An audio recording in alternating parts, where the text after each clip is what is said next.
Meeting back to order. At this time, I would like to call upon the Department of Parks and Recreation. Welcome. And Mr. Honma, if you can please state your name for the record and then proceed. I'm Clayton Honma, Director of Parks and Recreations, and with me I have Deputy Director Bob Fitzgerald, Darren Takeuchi, our Business Manager, and James Komata he's our Parks Planner. Good morning, Chair Poindexter and all the council members. This morning I'd just like to, just open with our budget and just get, right into our budget this morning. Basically, we submitted, a status quo budget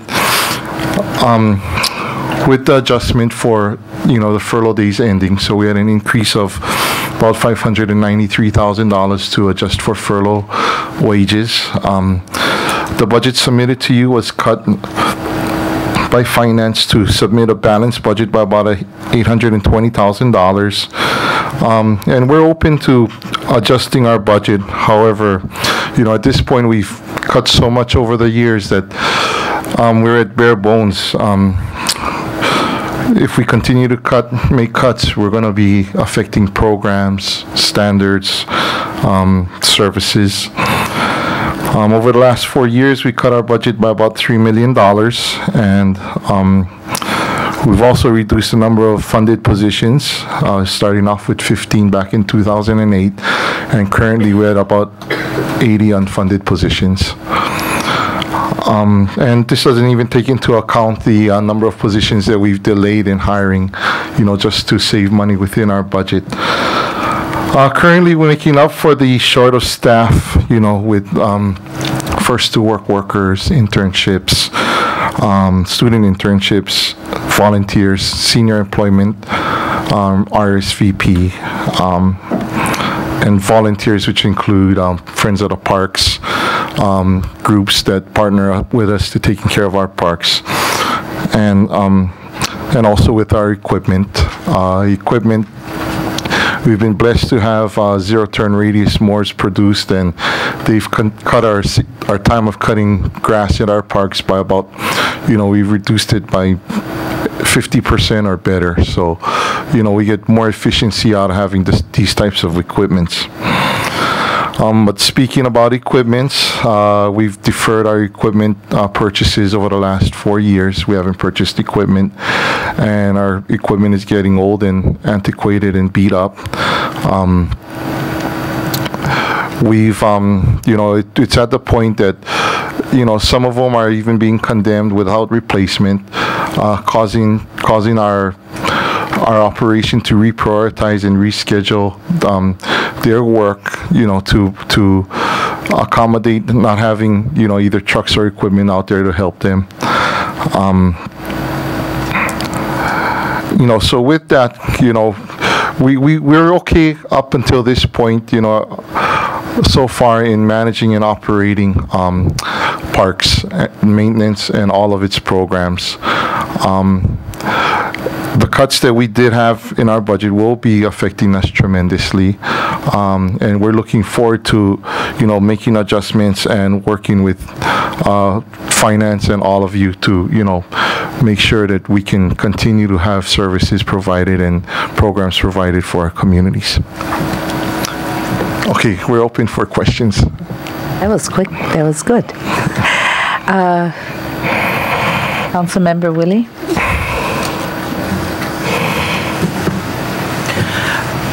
The bottom line is, I think this whole budget is a sham and it's unacceptable. And we need to. Okay, Councilmember.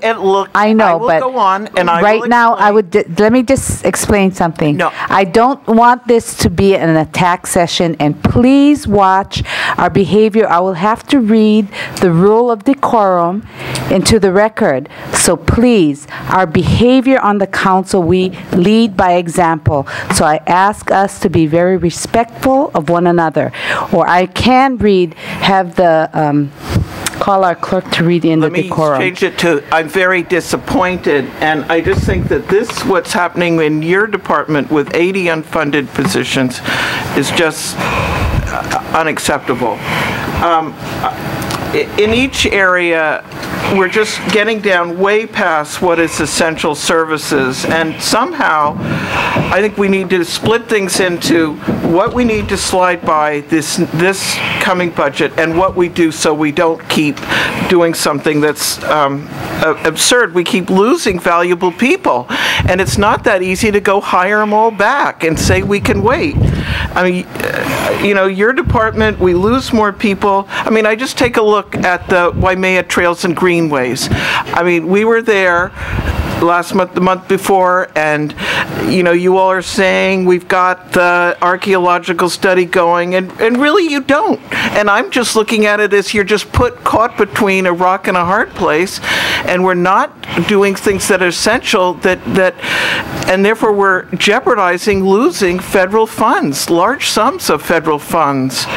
I don't know about everybody else's district, but it's, I just take a look at what's happening with the Waimea District Park, and trying to move ahead, get some kind of a deed on that land, and taking a look at what's happening, just using the Waimea Trails and Greenways as the example. I also look around and see, in terms of that we're also under attack from the state in terms of our recreational use of the harbors. I mean, that Bill 10,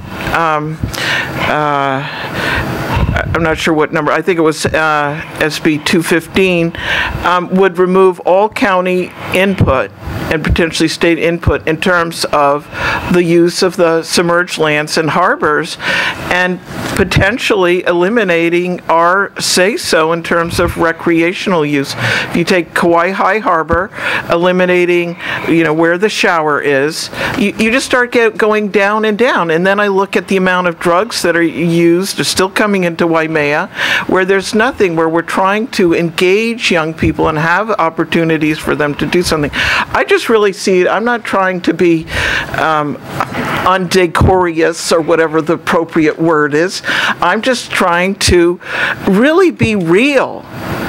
Just direct. I mean, I want to work. I feel you ought to be going to the mayor and saying, this is not acceptable to submit to the county council. You know, that all of what you are bringing forward to us is you know, is so critical. I want to start from a position of some kind of real budget, and I don't see it. You know, I can get into what can we do about adding in food trucks at parks, and what can we do in terms of some of these community centers, but I'm really going to leave that. I just find this situation, I think somehow we have to have a more adult conversation how we deal with these budgets. Otherwise, it's going to be you all asking all of us, what are we going to do? And then it's like, okay, do we go raise property taxes? Do we go do this? And we need to be working on a little bit more realistic level with the mayor in submitting something that's real. I will say, make one other point in terms of how we all, including you all, deal with the state and our legislators. Today, the TAT is before conference. The Maui mayor's there, county council people are there.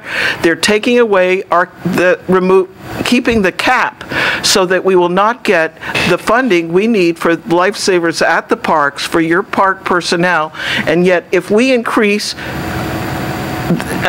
return tourists coming here, it's just going to be more money going to pay for the governor's unfunded liabilities on our backs. I mean, he's doing it and not getting it for you all. So I just really want to step back and see somewhat of the big picture of you all and the other departments that are coming to us, and that we need to not just be doing things on what about this park and this road. Okay. Thank you. Do you want to respond to, I'm sure there was some questions that maybe you have to answer in that statement. You know, I can totally respect Councilmember Wiley's comments that she has there, and she's correct about being to the point. For one thing, the Waimea Trails, we do have a contract for the AIS to be done and completed, so that's already done and going forward. Right. And secondly, we're probably going to do another contract to do the easements as well too, to help support the project. And then, to be responsible on our part at Parks here, we are going out to do responsible fee increases. We've increased fees for the equestrian center and the golf course in the past, but we're going to address professional promoters. We're going to address pavilion use. We're going to address out-of-state campers, and we're also going to increase the deposits that we do have out there on our facilities. So those things are going to probably go to advertisement next week already, and just listen, we got to face it, the cost to run these places have gone up. Fuel has affected everything as far as the cost to maintain facilities. I mean, the cost of herbicides, the cost for toilet paper, the cost for supplies, has all gone up and risen, and we haven't increased our fees in at least 15 years. And so we got to do those responsible increases, and it's going to be done beginning next week as you see it go to be advertised. But again, as we take a look at the larger picture here in the budget, where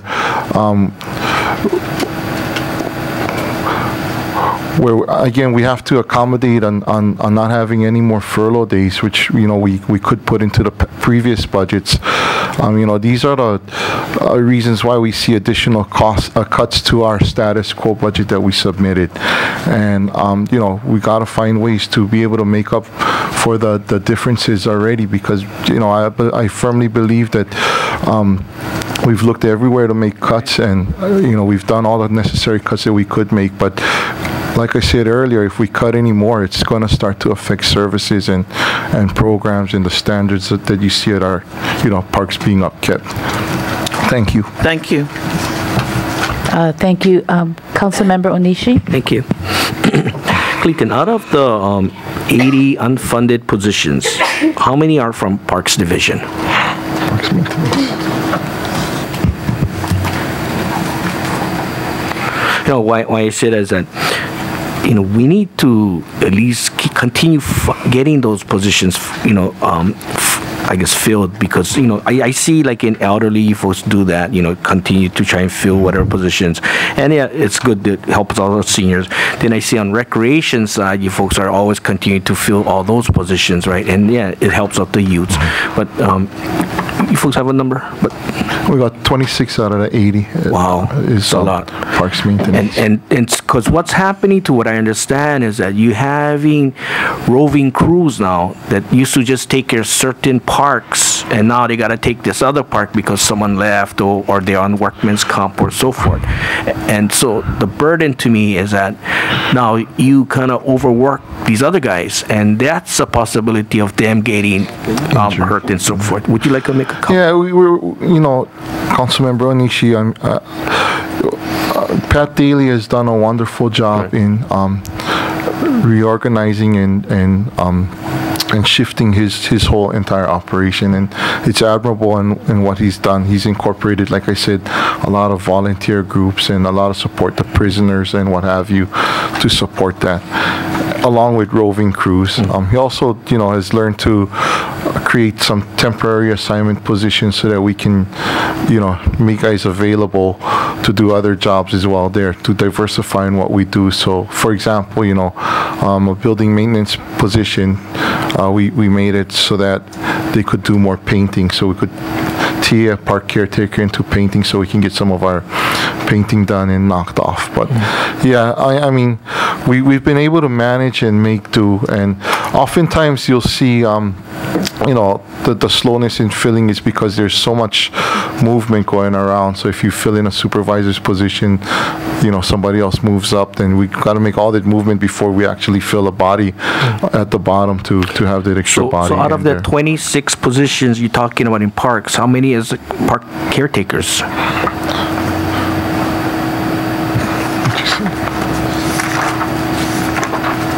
But because like they're the the frontline guys, right? Yeah. I mean, you know, like when we had the meeting with Lily Community Association, they're talking about these buses that when the ships come in and like from the airlines, from the direct flights, or even from inter-island, they go down to Richardson's, and they're talking about like 3 to maybe sometimes 5 Roberts buses go down to Richardson's, and it's like loaded with 60 people on each bus, and they all go one time to Richardson's, and they check out the parks, right? And they utilize the restrooms over there too. It's a relief station. And the thing is, that's why the TAT is so important for us too. The park caretakers, the lowest level, entry level would be 6 positions. 6 positions, okay. And then any like, is there an up, like the next step up? Yeah, and there are a few others. We did also building maintenance workers at the very beginning. You know, Okay. a couple of those. We actually regrettably gave up our painters, but those are some of the tough decisions we had to make early on back in 2008, where, you know, which positions that we're gonna have to sacrifice. And in you know, our and I budget appreciate. back I mean, then. you folks, for the amount of manpower you folks have, you folks doing a great job. And I you. got to say that. I You appreciate guys really react fast when council members need help, and so that, we really appreciate that. The next thing is, I would really like to see Public Works and Parks and Rec working more together, because like you said, your equipment is so old. I mean, they have the most newest equipment that in their Beishas, and it's not being utilized enough.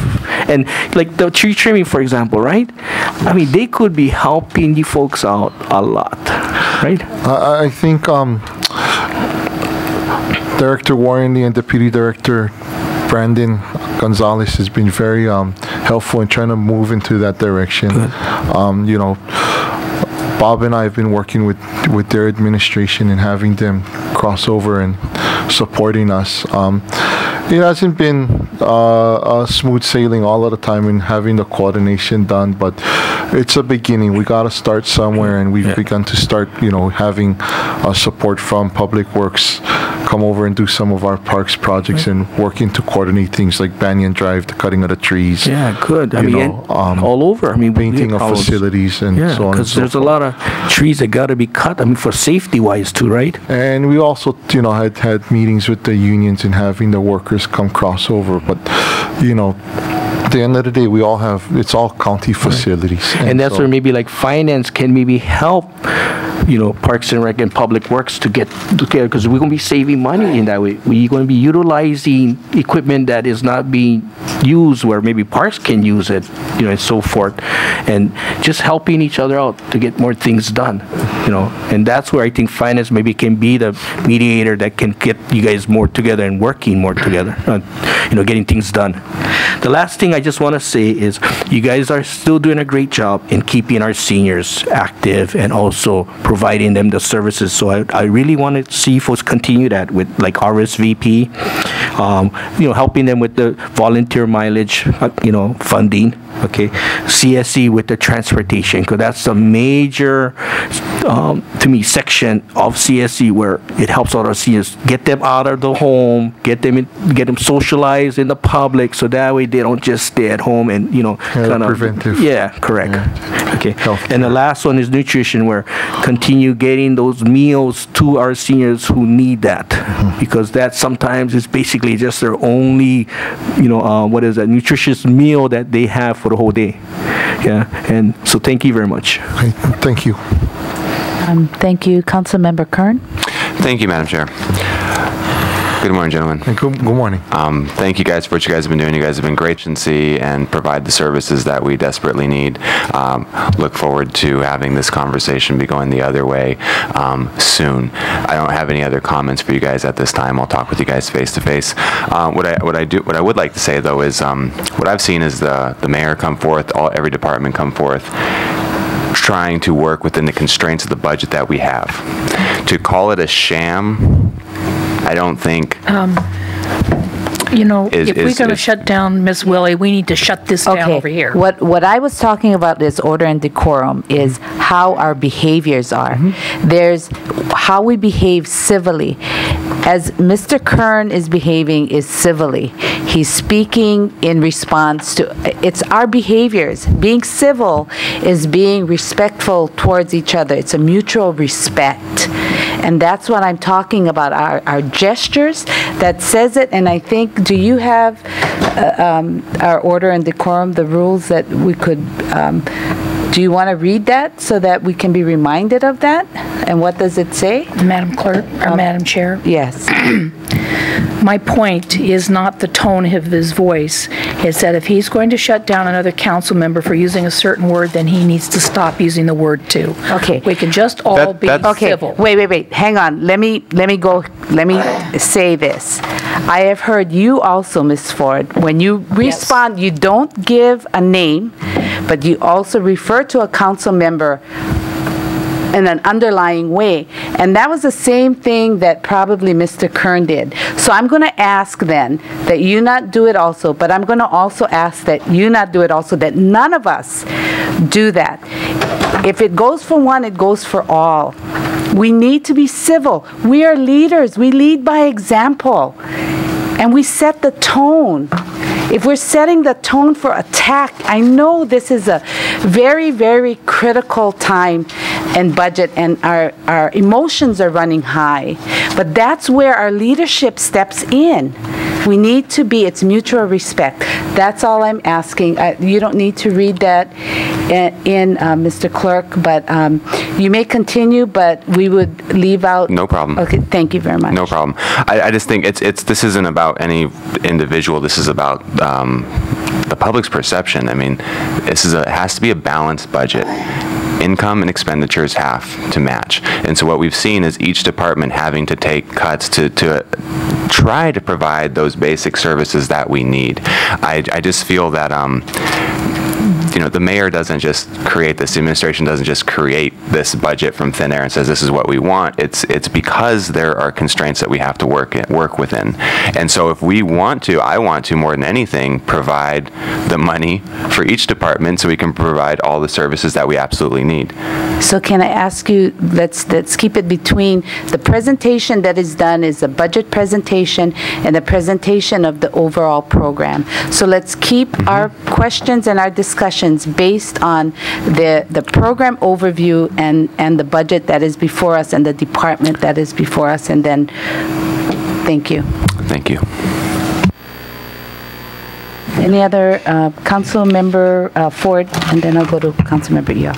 Thank you. Gentlemen, I would like to talk about the heavy equipment needs that you have for your department. I know that Public Works is helping you as much as they can, but it only goes so far. So what do you need and how much? Well, I may still bring up our supplemental budget at this time because it's included in some of our supplemental budget. Some of them are not. One of them, one identifies like our boom truck for our tree trimmers. That particular boom truck, brand new, probably about $160,000, $170,000. I believe we can, try to go to bid for something that's off of maybe a fleet for something a little bit more reasonable, but I'll give you the brand new prices instead. We're looking at the immediate needs would be like backhoes for our cemeteries. There'll be one east side, one west side? Yeah, that would be adequate. The east side would definitely have to have a larger backhoe because of the rock that we have to deal with over there, and a backhoe for that capacity would be like about $120,000. Backhoe in Hilo would be more like $60,000. You mean the reverse, Kona? Yeah, Kona is 60,000. No, Kona's 120. 120, yes. Okay. We need the heavier equipment because of the rock that we deal with back there. Thank you. Basically, we need trucks. I'll go over some of the trucks that we did. A 3/4 ton crew cab pickup for Ka'u. We asked for $15,000 for that truck. Mini excavator for our construction crew, which would be $45,000. Those were the primary pieces of equipment that would need to be addressed as far as our priorities go. What about a ram hole? Ram. The whole ram for the backhoe would be like about $15,000. The mini excavator, the price includes the whole ram already, so we wouldn't have to include that in the price for that equipment. But if you wanted to hear of our other things that we had in our supplemental budget, I'll go down the list for you. All right. Before you do that, let me make a few more comments, and then I'm sure other people will have things to say. One of the things that we've been talking to the fire department about, as far as fire apparatus things, and also Mark Owl, is that leasing or lease to own is a lot less expensive per year. Instead of going out and paying maybe $120,000 for $170,000 for the boom truck, we might be able to lease it for 60 months, lease to own, and on an annual basis, it would be like a quarter of the price or something like that. That would help get us through. Now, we still have to maintain it. You know, we got to have mechanics and the heavy equipment mechanics to maintain these things, but prices are dramatically less on an annualized basis. And then at the end, we'll still own it. And I think you can talk to finance about that. They're pretty sharp on that kind of stuff. So I would recommend that you do that. Then the other thing, I've been talking to you guys about repairs. I'm not going to go page by page like I did with you in my office, okay? But when we're talking ADA ramps, we're looking at about $2.3 million. We look at building repairs, $2.2 million. We're looking at hazmat removal, about $407. So we got some big ticket items in here. Playground safety. You're going to continue the implementation of the transition plan for playground safety. This is the mats, right? To get the mats under there. I don't know what to do about those. They're horrifically expensive, and I'm at a loss, frankly. But we got to keep going on that. Let's see what else. I want to encourage you, as I have encouraged the civil defense and the fire department, whether publicly or privately, on CERT training, community emergency response teams for teenagers. This would be a great summer program to offer the kids. It's about 40 hours altogether, including the final exam. It gives them great life skills, and it may encourage them to enter the fire department or the police department at some point, probably more the fire department, of course, and it would help them to understand that they got to keep their records clean or they won't qualify for those kinds of positions in the future. We need to be doing more with our youth, and I think it's a program that we need to incorporate in our teen summer and spring break programs. Obviously not this spring, but hopefully we can do something with that.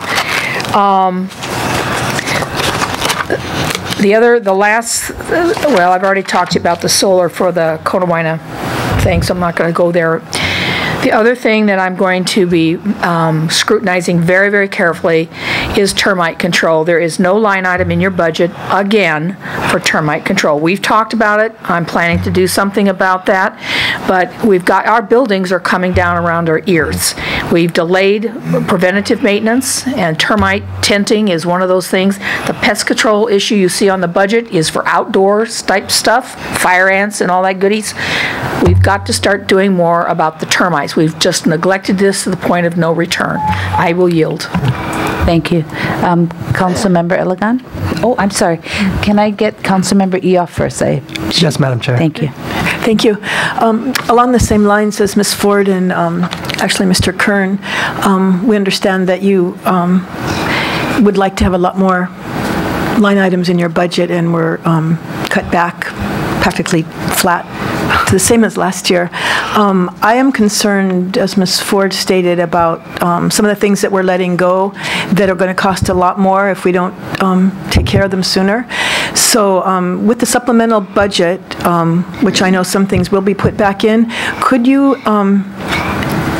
prioritize for us a little bit which things or about how much money would need to be put back to maybe address the real emergencies, or given that you probably won't be able to put everything back in that you requested? Basically, I want to just go back to our original status quo budget that we submitted. You know, that was where we were at with bare bones. The supplemental is above and beyond the resubmittal of the budget. However, our supplemental does address the needs that we're going to need to replace the equipment that we've lost. Equipment that gets condemned, like trucks and some of the construction equipment, there will be, you know, in our priority for our supplemental budget. We also listed fumigation for $30,000. Okay. You know, in our supplemental request, you know, along with roof and gutter repairs to address the long-term concerns, you know, on the buildings. Our roof gutter repairs and painting, you know, they're huge, and the longevity and cost savings for maintenance in our budget. So, you know, we did want to add those things into our supplemental budget. We have things like, you know, floor coverings for the Civic. Every time our Civic crew has to put on a floor covering, right now it takes about 6 guys putting together a piece of puzzle.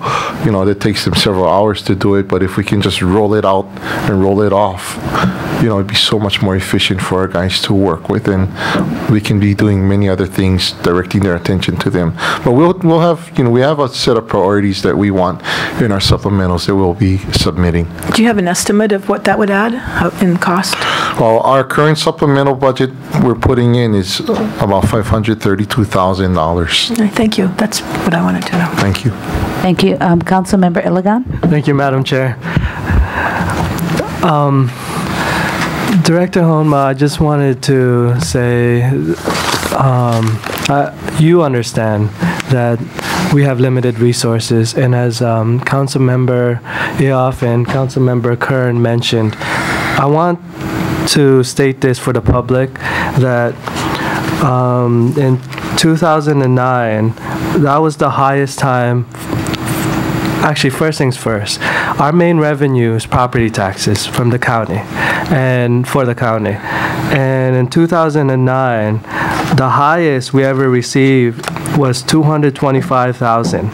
In 2010, it got lower to 215. This I'm talking about in millions, 225 million, and in 2010, 215 million, 2011, 216 million, and 2012, 208 million, and of now, it's 200 million. So we have 18 departments, and it just kept on going down, and 200 million we have to deal with. And you understand this. I just am trying to relay this to the public. And thank you for sharing your supplemental budget with us. And we understand you do have needs, and to make it effective for your department to serve the people, you need to fill these positions. And like I said, thank you for working with what you got right now and bearing with what we need to do as a council and to serve our community. Thank you. I'm going to ask again because I know what I'm trying to be fair when conducting the finance meetings, especially when emotions are running high. And I did ask Mr. Kern to stay on focus on whatever the departments, and I got to remind everyone again because it is fair. If I did that to him too, I also got to ask the rest of the council members.